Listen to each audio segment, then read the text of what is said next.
Hello everyone, welcome to the class. I hope that I am audible and visible. आज हम लोग again we are back with another chapter.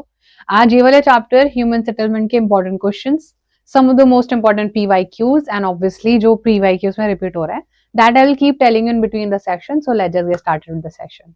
Human settlement chapter में हमारे पास बहुत सारे questions हैं and if I keep telling you the important questions तो सबको ही पता है कि ह्यूमन कहाँ पर सेटल करेगा, जहां पर सारी चीजें फेवरेबल होंगी, राइट? जहां पर सारी पानी, प्लेन्स, एग्रीकल्चर रिच होगा, क्लाइमेट बेरेबल होगा। सो अभी क्वेश्चन पूछ रहा है आप लोगों से, the concentration of settlement is related to which are the following major major factor. तो सबसे ज्यादा बच्चा ह्यूमंस के लिए क्या जरूरी है? Proximity to the sea, plain region या पानी या climate. Everybody in the class knows that it is none other than water. अब आप बताओ इसमें क्या इंपॉर्टेंट है? मतलब वन वर्ड में भी हम इंपॉर्टेंट तो नहीं बता सकते ना कि ये इंपॉर्टेंट है, ये तो आप कर ही लोगे। इतने एक्सपेक्टेशंस तो बोर्ड मेंबर्स आपसे रखते हैं ना कि आप क्लास 10 के बच्चे और आपको इतनी बेसिक चीजें पता हो। नाउ अगेन हमारे पास क्वेश्चन आ गया, एक और एमसीक्यू है। Again I will tell you that this is important, लेकिन आप इसको नोट डाउन तो नहीं करोगे, बस सुन लोगे, right? Now the north eastern part of Brazil which types of settlement are found. North eastern जो पार्ट है ब्राजील का, उसमें कौन से टाइप का सेटलमेंट है? आप बताओ जल्दी से। Proximity to the sea, linear है, डिस्पोज्ड है या स्टार शेप्ड है?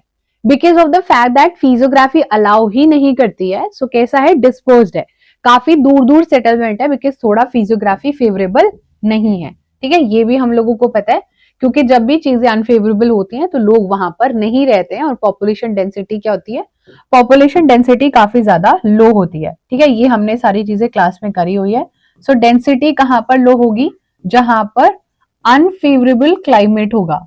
ठीक है, अनफेवरेबल चीजें होंगी, वहां पर डेंसिटी ऑटोमेटिकली कम हो जाएगी। Like obviously nobody going to live जहां पर कोई फैसिलिटीज ही नहीं है ना? That is why people keep shifting to the rural area, sorry urban areas. चलो एक और क्वेश्चन आ गया एमसीक्यू में। Where do you find disperse settlement? India में डिस्पर्स सेटलमेंट, डिस्पर्स सेटलमेंट मतलब डेंसिटी लो।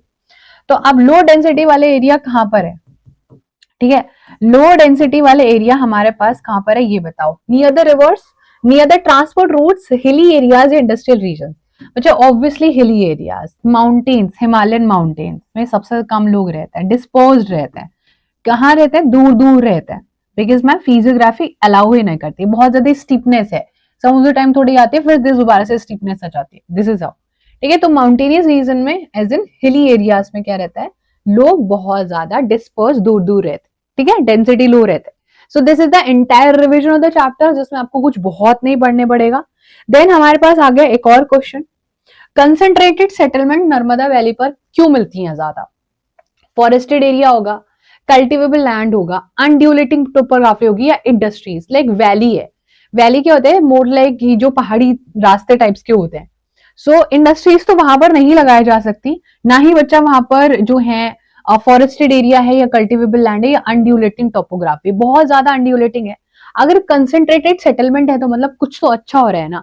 जंगल नहीं है, कल्टिवेबल लैंड अवेलेबल है, that is the whole point. तो आप इसको ऑड वन आउट करके भी कर सकते थे, क्योंकि अगर अनड्यूलेटिंग टोपोग्राफी होते तो कंसेंट्रेटेड लोग क्यों रहते? डिस्पर्स सेटलमेंट होती ना, चीजें अलाउ कर रहा है, क्लाइमेट अलाउ कर रहा है, टोपोग्राफी अलाउ कर रही है, सारी चीजें इन फेवर है, फेवरेबल है। ठीक है, that is how we see concentrated settlement. उसके बाद आ जाते हैं हमारे पास once again another MCQ, which state has the least urbanisation in Brazil? Brazil के ये जो 4 सिटीज हैं, इनमें से कौन सी स्टेट के पास सबसे कम है? पारा, आम्पा, स्पिरिटो सैंटो या फिर पराना? कौन से में सबसे कम लीस्ट अर्बनाइज्ड है? दैट इज पारा। ठीक है, जो हमारा रेन वाला थोड़ा सा ये हमारा जो एरिया है जहां पर रिवर वगैरह बहुत तेज से फ्लो करती है, that is the least urbanised. ठीक है, यहाँ पर बहुत कम अर्बनाइजेशन है। अब आ जाते हैं हमारे पास कुछ ओकेश ओकेश इंपॉर्टेंट वाले फैक्टर, और ये है हमारे सेशन का सबसे इंपॉर्टेंट क्वेश्चन। ठीक है, ये हमारे सेशन का मोस्ट इंपॉर्टेंट क्वेश्चन है। This has been repeated in PYQ so many times, और ये बहुत 5 स्टार क्वेश्चन है। ठीक है, तो ये आपसे पूछ रहा है सिंपल से टर्म्स में, अवेलेबिलिटी ऑफ वाटर जो है एक मेजर मेजर फैक्टर अफेक्टिंग है सेटलमेंट्स, लोग वहीं पर रहेंगे। चाहे वो हड़प्पन सिविलाइजेशन हो, चाहे वो मेसोपोटामियन सिविलाइजेशन हो, चाहे वो चाइनीज सिविलाइजेशन हो येलो रिवर के पास, every civilisation emerge because of presence of water. ठीक है, तो अब हम इसको लिखेंगे कैसे? इसमें हमें बहुत ज्यादा कुछ तो मैथ्स नहीं लगानी है, सिंपल सी बात है, वाटर मेजर है बिकॉज ह्यूमन सर्वाइवल के लिए, हर पर्पस के लिए we require water, be drinking, cooking, agriculture, even industries etcetera, हर चीज पे, हर डेली लेवल पर हमें बहुत ज्यादा वाटर का रहता है रिक्वायरमेंट। देन जैसे ही जहां पर पानी होगा वहां पर एग्रीकल्चर फ्लरिश कर जाएगा, एग्रीकल्चर ऑब्वियसली हम करेंगे। अब देखो जैसे कि डेजर्ट में तो लोग नहीं रहने चाहते, neither in the mountains because agriculture he possible नहीं है। सो ह्यूमन बींग्स वहीं रहता है जहां पर वो अपना खाना पीना इंतजाम कर सकता है, तो खाना पीना मतलब एग्रीकल्चर। फिर एग्रीकल्चर के लिए बहुत सारी फैक्ट्रीज लगेंगी, लोग एम्प्लॉयमेंट जनरेट होगा और इवेंचुअली लोग वहां पर रहना शुरू कर देंगे, स्कूल के पास घर बनने लग जाएंगे, स्कूल के बाद ट्यूशन सेंटर्स बनने लग जाएंगे, eventually the entire settlement will expand. ठीक है, सब कुछ एक्सपैंड हो जाएगा, सारी फैसिलिटीज उसके पास ही आते जाएंगी। Okay, then shortage of water जहां पर भी होगा, एग्रीकल्चर का ग्रोथ नहीं होगा, इंडस्ट्रीज बिल्कुल नहीं आएंगी और डेवलपमेंट्स में सेटलमेंट का डेवलपमेंट हो ही नहीं पाएगा। ठीक है, सो ये बेसिकली सारी चीजें लिख लेनी है। अगर आपको भी लॉन्ग आंसर टाइप आंसर में लिखने में कुछ भी प्रॉब्लम आती है, so do this one thing, आप कीवर्ड्स बना लिया करो। कोई भी 3 मार्क का 5 मार्क का क्वेश्चन है तो 5 कीवर्ड बना लो और उसके अराउंड में सेंटेंस को फॉर्म कर दो। ठीक है, सो वो सबसे इजिएस्ट फॉर्म होता है। I will also make a video on this particular thing. चलो अब आ जाता है हमारे पास, देन अगेन थोड़ा सा इंपॉर्टेंट क्वेश्चन है, out of 5 we would rate it 4। So yes, थोड़ा सा इंपॉर्टेंट है, पढ़ ही लो और समझ ही लो। कह रहे हैं Brazil majority of population eastern coastal area में मिलती है। हाँ हमें पता है, हमें पता है क्यों मिलती है ईस्टर्न कोस्टल एरिया में, सबको पता है, क्योंकि बहुत ही ज्यादा यहाँ पर क्या है बच्चा, जो टोपोग्राफी है वो अच्छा वाटर सप्लाई ऑफर करती है despite of being hot and humid. Topography is good, water availability is good, natural resources are there for human survival. So ये सारी चीजें फेवरेबल हो जाती हैं and eventually human being start living over that particular area जहां पर उसको facilities मिलती है, जहां पर वो सर्वाइव कर सकता है। यहाँ पर सॉइल बहुत ज्यादा फर्टाइल है जो कॉफी की कल्टीवेशन के लिए अच्छा है, तो बिजनेस हो सकता है, पैसे कमाए जा सकते हैं। ठीक है, ऑब्वियसली फिर वहां पर लोग घर भी बनाने लग जाएंगे। ये मिनरल रिच है और पावर सप्लाई भी अच्छी होती है, मिनरल्स मिल जाते हैं तो उससे ट्रेड हो सकता है, पैसे कमाए जा सकते हैं और शिप्स बनाई जा सकती हैं, तो बहुत सारे लोग जो और जॉब जनरेशन करेंगे। वहां पर रहेंगे तो इलेक्ट्रिसिटी भी चाहिए, खाना भी चाहिए, सब कुछ चाहिए, शॉप्स भी चाहिए, कपड़े भी चाहिए, बैंक भी चाहिए, everything will be required for human survival, है ना। तो इवेंचुअली सब कुछ आ जाएगा। ट्रांसपोर्टेशन बहुत अच्छा है, फैक्टर्स, एग्रीकल्चर, इंडस्ट्री सब कुछ है, तो majority of the population lives in the eastern coastal areas of the Brazil. तो nothing you know like cos theta tan theta जैसा कुछ तो नहीं लगेगा, ओनली बेसिक नॉलेज कि क्यों रहते होंगे। सो जो भी फेवरेबल है फैक्टर वो सब कुछ लिख देना। देन हमारे पास है एक और क्वेश्चन। ठीक है, हमारे पास है बच्चा एक और क्वेश्चन और वो है आपका next question and that is urbanisation is increasing rapidly in India. Important question है, yes this is a important question. क्या है हमारे इंडिया में अर्बनाइजेशन बहुत रैपिडली इंक्रीज हो रही है? यस, इंडस्ट्रियलाइजेशन हो रही है बिकॉज ऑफ द फैक्ट कि ज्यादातर लोग अब अर्बन एरियाज में शिफ्ट कर रहे हैं, ट्रांजिशन बहुत फास्ट हो रही है। तो यस डेफिनेटली, क्योंकि अर्बन एरियाज फैसिलिटीज प्रोवाइड करते हैं, अच्छी एम्यूनिटीज प्रोवाइड करते हैं, हेल्थ, एजुकेशन एंड जॉब्स, हर चीज में अर्बन एरिया सबसे ज्यादा रहते हैं। जो जॉब सर्कुलेशन आप गांव में सोच भी नहीं सकते हो, वो जॉब शहर में एग्जिस्ट करती है and for that people come to the rural area से अर्बन एरियाज में लोग आते हैं फॉर सर्च ऑफ जॉब। अच्छी इलेक्ट्रिसिटी, वाटर फैसिलिटीज, एजुकेशन सब कुछ मिलता है आपको शहरों में। देन इंक्रीजिंग माइग्रेशन हो रही है और ये एक्सपेंशन हो रहा है, उसकी वजह से नए टाउन्स बन रहे हैं, नई सिटीज बन रही है, थोड़ा डिफॉरेस्टेशन भी हो रहा है। नेगेटिव्स भी हैं, पॉजिटिव्स भी हैं, लोग पैसा कमा रहे हैं तो जमीन जा रही है हमारे हाथों से, पेड़ जा रहे हैं, बहुत ज्यादा ग्लोबल एमिशन हम लोग कर रहे हैं, कार्बन डाइऑक्साइड बहुत ज्यादा रिलीज हो रहा है।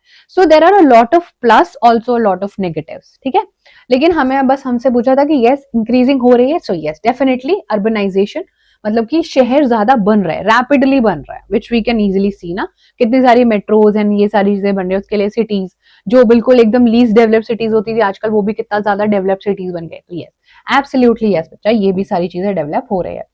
ना आपसे पूछ रहे नॉर्थ ईस्टर्न ब्राजील में स्पार्स, स्पार्स मतलब होता है बच्चा वेरी लेस, मतलब की डेंसिटी कैसी है, कम। थोड़ा सा इंपॉर्टेंट है, ज्यादा इंपॉर्टेंट नहीं है, बट सुन लो एक बार, है ना, बस आप लोग सुन लोगे then you will be done. क्यों होगी sparse ma'am? Because of the fact that highlands है, तो सबसे मेन इंपॉर्टेंट है कीवर्ड है हाईलैंड। सबसे ज्यादा जरूरी याद रखना कि हाईलैंड है, हाईलैंड मतलब जमीन से उठा हुआ जो है, तो अनफेवरेबल बनाता होगा। अनफेवरेबल बनाता है क्योंकि बहुत ज्यादा ड्रॉट्स आ जाते हैं, रेनफॉल नहीं है तो पानी नहीं है, और पानी नहीं है तो कुछ भी डेवलपमेंट नहीं हो पाएगा। पानी नहीं है तो एग्रीकल्चर नहीं हो पाएगा, पानी नहीं है तो इंडस्ट्रीज नहीं हो पाएंगी, so eventually less number of people in the particular area. Hence transport facility भी बहुत पुअर होंगी। जब मैम ऑब्वियसली सारी चीजें ड्रॉट वगैरह है तो लोग क्यों ही वहां पर रहने जाएंगे। और ये सेम हमारे इंडिया के भी एरिड एरियाज में होता है, and most importantly parts of Rajasthan जहां पर हमारे पास डेजर्ट एरिया है, वहां पर भी हमारे पास कम लोग रहते हैं। डिस्पाइट ऑफ द फैक्ट कि Rajasthan is the largest state area wise, हमारे पास area wise Rajasthan is number 1 state. Rather than that UP में ज्यादा लोग रहते हैं। क्यों? क्योंकि यूपी में प्लेन सरफेस ज्यादा है, ठीक है, ज्यादा रहने की जगह है। राजस्थान में बहुत सारे एरिया में तो थार डेजर्ट नहीं कवर किया हुआ है, विच इज नॉट फेवरेबल। पानी नहीं है, अच्छा क्लाइमेट नहीं है, दिन में बहुत गर्मी हो जाती है, रात को बहुत ठंडी हो जाती है, तो बहुत फ्लक्चुएशन है, तो इसलिए वहां पर रहना पॉसिबल नहीं होता है। ठीक है बच्चा, चलो next up we have another question, not really very important but हाँ सुन लो। कह रहे कि एक्सेप्ट दिल्ली एंड चंडीगढ़ अर्बनाइजेशन बाकी जगहों पर कम है, क्योंकि मे बी ऐसा हो सकता है कि चंडीगढ़ और दिल्ली में अच्छी फैसिलिटीज प्रोवाइड करते होंगे या बहुत सारी ऐसी फैसिलिटीज होंगी जो फेवरेबल है ह्यूमन बींग्स के लिए। सिंपल सी बात है, यस बच्चा, दिल्ली में और क्योंकि ये नॉर्दर्न प्लेन्स में लाया करते हैं और इनका बहुत ज्यादा बहुत ही वेल प्लान सिटीज हैं। चंडीगढ़ में भी बहुत अच्छे से चीजों को बहुत अच्छे से प्लान किया है। एंशियंट टाइम से यहाँ पर पॉपुलेशन बहुत ज्यादा रहती है, बहुत ज्यादा फेवरेबल क्लाइमेट है, अच्छा पानी है, और जहां पर पानी नहीं है वहां पर आर्टिफिशियल तरीके से पानी पहुंचाया जा रहा है। Even in the fact that जो हमारा पंजाब वाला एरिया वो पंज और आप वो 5 रिवर से बना हुआ, तो पानी बहुत अच्छा अवेलेबल है। और as compare to other cities north India में बहुत ज्यादा इंफ्रास्ट्रक्चर अच्छा है, सबसे ज्यादा रेलवे का स्ट्रक्चर बहुत अच्छा है, सारी फैसिलिटीज बहुत अच्छी है इस एरिया में। सो यहाँ पर लोग इसीलिए ज्यादा रहते हैं, फेवरेबल क्लाइमेट भी रहते हैं, राइट। देन बच्चा यहाँ पर बहुत ज्यादा फास्ट डेवलप इंडस्ट्रीज हैं, कमर्शियल सेंटर्स हैं, बहुत ज्यादा जॉब अपॉर्चुनिटीज अवेलेबल है, इसलिए इन एरियाज में लोग सबसे ज्यादा रहते हैं। Delhi is the smallest union territory, and आपको दिल्ली की पॉपुलेशन नहीं पता है तो आप जरूर गूगल करके चेक करना, this it is beyond even crore. ठीक है, बहुत अच्छी खासी पॉपुलेशन छोटे से एरिया में रहते हैं इंडिया के कैपिटल में, विच इज आपका Delhi. Then we have another very important question, ये है हमारा इंपॉर्टेंट क्वेश्चन। ये पीवाईक्यूज में भी बहुत बार आया, बिकॉज ऑब्वियसली एक पूरा चैप्टर का ही कलेक्टिवली एक पूरा रेफरेंस है या फिर कंक्लूजन बोल सकते हो कि ब्राजील और इंडिया के अर्बनाइजेशन पर एक पूरा नोट लिखना है आपने कंपैरेटिवली। ठीक है, अब आप सोचो कि कितनी सारी चीजें लिखोगे। ठीक है, अब हमें पता है कि रेट ऑफ अर्बनाइजेशन ब्राजील में हायर है, ब्राजील में ज्यादा लोग अर्बनाइजेशन करके रह रहे हैं, ज्यादा लोग वहां पर अर्बन एरियाज में रह रहे हैं। देन इंडिया में थोड़ा सा स्लो है, लाइक ऑब्वियसली 18% से 31% पर ही पहुंचा है। So yes it is slow, whereas आपने ब्राजील का कंपैरिजन रख दिया जहां पर बहुत रैपिडली हो रही चीजें। 1960s में और 1960 में हम दोनों सेम थे, that time also there 47% and now there 84% are people are living in the urban areas, मतलब उनके पास गांव है ही नहीं, they don't have rural areas. Then urbanisation southern part में ज्यादा है comparatively in the northern part of India, ये भी पॉइंट है। अर्बनाइजेशन ब्राजील में ज्यादा इसलिए है, ठीक है, because of the fact that यहाँ पर इंटीरियर पार्ट में हमारे पास कम है लेकिन उनके पास ज्यादा अर्बनाइजेशन है। इंडिया में अर्बनाइजेशन धीरे धीरे और फ्लक्चुएटिंग रेट पर बढ़ रहा है और ब्राजील का बहुत ही तेजी से अर्बनाइजेशन बढ़ा है। सो ये थोड़ा सा एक कंपैरेटिवली नोट था, नथिंग, बस थोड़ा सा एक डेटा है which you have to remember, which is these two data. ठीक है, 2 डेटा आपको लिख लेना है, शॉर्ट नोट्स में बना लेना है, 1 पेज नोट जो भी आप चैप्टर से रिलेटेड बना रहे हो उसमें बना ले, लेकिन बना लेना है। ठीक है, so this is something very very very important which you have to understand. अब आ जाते हैं हमारे सेशन का सेकंड लास्ट क्वेश्चन। ठीक है, second last question is also super duper important, ये इस पूरे चैप्टर का सबसे इंपॉर्टेंट क्वेश्चन है। ठीक है, this is one of the most important question, ये तो आपको करना ही करना है, बिकॉज अगेन कंपैरेटिवली वो चेक कर रहा है, डिफरेंशिएट कर रहा है बिटवीन गंगा रिवर बेसिन और अमेजोन। सबको पता है गंगा हमारा रिवर बेसिन है जो हिमालय से निकलते हैं और अमेजोन ब्राजील का रिवर है। ठीक है, तो दोनों को कंपैरिजन हम लोग करेंगे, दोनों का कंपैरिजन बहुत इंपॉर्टेंट, स्क्रीनशॉट ले लेना, लिख लेना कहीं पर भी कुछ भी, सबसे ज्यादा इंपॉर्टेंट क्वेश्चन यही है। ठीक है, नाउ सबको पता है कि हमारा न्यूक्लिएटेड सेटलमेंट है, बहुत ज्यादा आप लोगों को ज्यादा लोग मिलेंगे, बहुत ही डेंसली लोग रहते हैं, डिस्पर्स मिलता है अमेजोन रिवर बेसिन। समझ गए होंगे कि क्यों, वाटर फ्लो बहुत ज्यादा है, अनफेवरेबल क्लाइमेट है, खो जाते हैं लोग, मिलते नहीं है, बहुत स्वैम्पी सा एरिया होता है, दलदल टाइप का होता है, so it is just not feasible to live over there. Then India में जो हमारा गंगा बेसिन है, फ्लैट जमीन है, पानी मिलता है, फेवरेबल क्लाइमेट है, एग्रीकल्चर बहुत अच्छा है, which is very appropriate for human settlement. And on the other hand Brazil के इधर वाले एरिया में अनफेवरेबल है, बहुत ज्यादा बारिश होती है, इनएक्सेसिबिलिटी है, पहुंच नहीं पाते हैं, ट्रांसपोर्टेशन जरूरी नहीं है, पानी का इतना फ्लो होता है कि आसपास के एरिया ही डूब जाते हैं, इतने ज्यादा पेड़ पौधे हैं, इतना ज्यादा डेंस है कि खो जाए तो कोई ढूंढ ही नहीं पाएगा, anaconda is also there, so all of these things make it very unfavourable in the Amazon basin. ये सारी कंडीशन अच्छी गुड ट्रांसपोर्टेशन लेके आती है, एग्रीकल्चर फ्लरिश होता है, लोग रहने आते हैं, ट्रेड होती है, लोग पैसा कमाते हैं, जीडीपी इंक्रीज होती है। यहाँ पर क्योंकि ज्यादातर ग्रीन फॉरेस्ट है और एवरग्रीन फॉरेस्ट है, डेंस है, तो ट्रांसपोर्टेशन ही पॉसिबल है, रोड्स नहीं बनाई जा सकती, हाईवेज नहीं बना सकते, रेलवे ट्रैक बिछाना इम्पॉसिबल है। सो यहाँ पर नेचुरल ही रिसोर्सेज होने के बावजूद भी उन पर रिस्ट्रिक्शंस लगा हुआ है because of the so much of heavy flow of Amazon river. ठीक है, सो अपेरेंटली ये बुरा आप देख लेना, this is one of the most important question of this session. Now again इसमें आपको वो सारी चीजें लिख लेनी है, अनफेवरेबल क्या चीजें होती हैं, फेवरेबल क्या चीजें होती हैं।